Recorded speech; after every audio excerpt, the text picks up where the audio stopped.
నమస్కారమ్మా.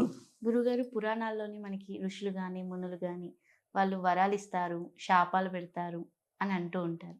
అవి నిజమైన శక్తులంటారా? లేకపోతే ఈ శక్తులు అనడానికి గాని ఏవైనా నిజమైన సాక్ష్యాలు గాని, సంకేతాలు గాని ఉన్నాయంటారా?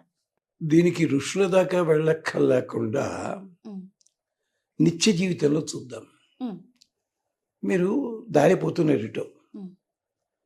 ఒకడెవడో పడున్నాడు, ఆకలి అవుతోంది వాడికి, ముష్టెత్తుకోలేడు, హ్మ్. ఉన్నాడు. ఏమిటయ్యా ఏం చేయలేదని అన్నాడు వాడు. హ్మ్. మీరేం చేశారు? మీ దగ్గర తినడానికి ఏమన్నా ఉంటే వాడికి పెట్టారు. హ్మ్. లేదు, ఉండి వస్తున్నాను, హోటల్ పట్టుకారు. హ్మ్. చల్లగా ఉన్నాడు బాబు అన్నాడు. అవును. అది వరమా శాపమా తెలియదు, వాడు ముష్టివాడు అంటారు. హ్మ్. దీనికే ఉదాహరణ పేరు చెప్పను నేను. హ్మ్. తమిళనాడులో జరిగింది. హ్మ్. ఒక 170 ఏళ్ల కిందట హ్మ్. ఒక సాధు మహారాజు మండు టెండలో చావడానికి సిద్ధంగా ఉన్నాడు. తిండి లేదు. గొడ్లు కాచుకునేవాడు వెళ్ళాడు, మొహం మీద నీళ్లు కొట్టాడు, మూలుగుతున్నాడు ఆయన. వీడి దగ్గర తినడానికి ఏం లేదు. హ్మ్. వీడు తెచ్చుకున్న ఊరగాయ ఏదో ఉంది, అన్నంలో కలిపి 3 ముద్దలు పెట్టాడు. హ్మ్. ఆయన కళ్ళు తెరిచి ఇలా అన్నాడు. హ్మ్. తర్వాత మళ్ళీ 3వ రోజు కనిపించాడు అతను. హ్మ్. నిజానికి 3 రోజుల్లో నేను ప్రాణం పోవాలి, నాకు నేను అవధూతని, హ్మ్. నీ వల్ల 4 రోజులు బతికాను. నువ్వు ఈ పని మానేసి హ్మ్. నాకు ఏది పెట్టావో దాంతోటి వ్యాపారం చేసు పైకి రా. హ్మ్. తర్వాత వాళ్ళు, ఆ వంశం వాళ్ళు ఊరగాయల దుకాణం పెట్టారు. హ్మ్. ఇప్పటికీ ఆయన ఆశ్రమం కట్టుకున్నారు వాళ్ళు. ఏడాదిలో ఒక రోజున ఆయన సిద్ధి పొందిన రోజు చేసి ఆ రోజు వచ్చిన వాళ్ళందరికీ భోజనాలు పెడతారు. హ్మ్. సుమారు 40,000 మందికి భోజనాలు పెడతారు. ఆ ఊరి పేరు కుంభకోణం దగ్గర నుంచి చెప్పటం లేదు నేను. హ్మ్. ఇది వరమనాలా శాపమనాలా? అంటే ఏం జరుగుతుంది?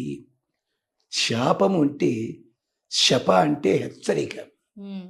నువ్వు తప్పు చేస్తున్నావు గనక ఈ ఇబ్బంది పడతావేమో చూసుకో, ఇది శాపము. హ్మ్. వరము అంటే శ్రేష్టము, హ్మ్. చాలా బాగుంది. ఇది ఎప్పుడూ ఉన్నది. హ్మ్. శాపం అన్నది కోపంతో ఉంటుంది, వరం అన్నది ప్రేమతో ఉంటుంది. ఓకే. ఋషులు శాపం పెట్టారనుకోండి, కోపం వచ్చిన ప్రతి ఋషి శాపం పెట్టలేదు. హ్మ్. కానీ కోపం వచ్చిన ఋషి శాపం పెడితే శాపం పెట్టిన ఋషి దెబ్బతిన్న సందర్భాలు ఉన్నాయి. దుర్వాసుడు ఇలాంటి వాళ్ళు. హ్మ్. అక్కడ తేడా ఏమిటో తెలుసా? ఆ కోపము వాడిని సరిదిద్దడానికైతే ఆ శాపం పనిచేస్తుంది. హ్మ్. ఆ కోపము నాకు అవమానం జరిగిందంటూ పెట్టినట్టయితే హ్మ్. నీకు రివర్స్ కొడుతుంది. రివర్స్ కొడుతుంది ఖచ్చితంగా. దుర్వాసుడికి అది ఉదాహరణ. హ్మ్. అందుకని అంబరీషుడు శాపం పెడతామన్నాడు, సుదర్శన చక్రవర్తి మీద పడింది. హ్మ్. ఇలాగా ఎక్కడా చూడండి, మనుషుల పేర్లు నేను ఇంకా చెప్పను. హ్మ్. రక్షించాలి, నీకు శాపం పెడుతున్నా అన్నాడు, పెట్టారు. అందుకని వచ్చారు, కొన్ని అవతారాలు వచ్చాయి. హ్మ్. అంటే ఏం జరుగుతుందన్నమాట? ఈ రెండు కూడా దైవీ శక్తులే. హ్మ్. అంటే ఒక కోపం ప్రకటింపబడాలి, దానివల్ల ఇతడు మార్పు రావాలి అన్నప్పుడు ఆ మాట వస్తుంది. అంచేత ఎవరైనా మనని దూషించినట్టయితే అది శాపం ఎప్పుడవుతుంది? మన బాగు కోసమే అయినట్టయితే హ్మ్. ఆ దూషణ కూడా వరం అవుతుంది. హ్మ్. చిన్నపిల్లాడు చెప్పిన మాట వింటలేదు, లాగి లెంపకాయ కొట్టాడు తండ్రి హ్మ్. బాగు చేయడానికి. అంతే తప్ప తండ్రి ఆఫీసు నుంచి వచ్చి ఆఫీసులో చికాకు కుర్రాడి మీద చూపించాడు అనుకోండి, వాడికే బీపీ పెరుగుతుంది. హ్మ్. శాపం లాంటిది. అవును. వరం ఎలాంటిది? వాడిని బాగు చేయడానికి ఈ వరం. ఎలాగా? హ్మ్. నాన్న నాకు చాక్లెట్ కొనిపెట్టి అన్నాడు వాడు. ప్రేమ సంపాదించాలి. చాక్లెట్, నీకు చాక్లెట్ ఎందుకురా? ఐస్ క్రీమ్ 140 రూపాయలది కొని పెడతాను నేను. వాడు అడిగింది 5 పైసలు. దాంతో వాడికి ఏమైంది? పొగరమొత్తడం వస్తుంది. హ్మ్. శాపానికి వరానికి ఇంత తేడా ఉంది. చాలా తేడానే ఉందండి. పెద్ద బాబాలు స్వామీజీలు అయితే వేరే చెప్తారు పాపం, వాళ్ళని వెళ్ళి అడగండి. హ్మ్. శాపం అన్నది ఒక క్రోధాన్ని వెలిబుచ్చడానికి. హ్మ్.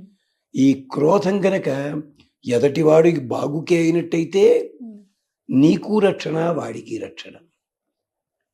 కానీ వాడి మీద కక్ష కొద్దీ నువ్వు శాపం పెట్టావనుకో, ఉమ్, ఇది పని జరగదు. పని జరిగినట్టుగా ఉంటుంది. ఉంటుంది. అలాగే వరం ఉంది.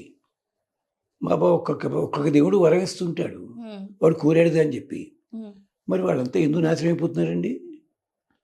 ఒక దేవుడు వరిస్తే ఇంకోటి చేతిలో పోతున్నాడు ఏమిటి? అవును. డౌట్ వచ్చినా మీకు ఎప్పుడైనా? ఉమ్, ఆ దేవతల పేరు నేను చెప్పను. ఉమ్, చచ్చి చెడి చేస్తారు. ఉమ్, వరాలు వచ్చాయి. విష్ణుమూర్తితో చంపేస్తుంటాడు వాడిని. మరి ఒక సందేహం, విష్ణుమూర్తి వరం పొందిన వాడిని ఎవడైనా దేవుడు చంపించాడా?